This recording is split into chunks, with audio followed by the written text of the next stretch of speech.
Bumili ako ng bigas. Mountain Grain. C18 ang tatak. Nagluto ako. Iba yung amoy. Halo ng NFA. Ewan ko lang kung sinideline ito kung ano. Kaso lang, binili ko lang sa tindahan. Marami akong pagpipilian, kaso ito lang napili ko. Mas maganda pala itong Bordagol na bigas. Mas maganda pa. May halong konting malagkit. Ito. Ang pagkain ng aso, pakain na lang sa aso. Mabaho. Naloko ako dito sa bigas na ito.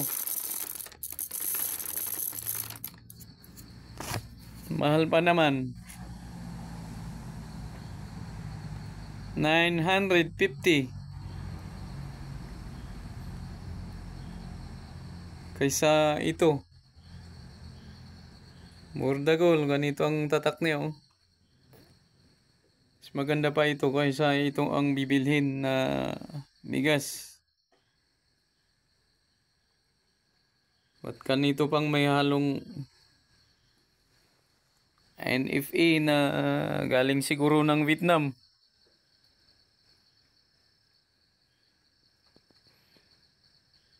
Baho.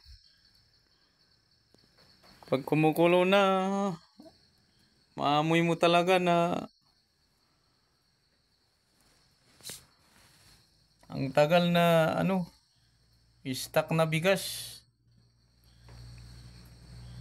NFA C18 ang tatak, kaso lang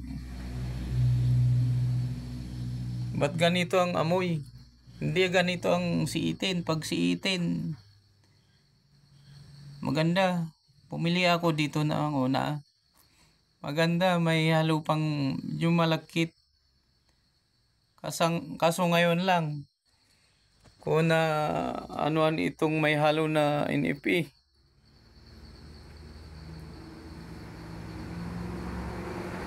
Ay, yung nakita ko sa baba, binuhos lahat yung laman ng sako, saka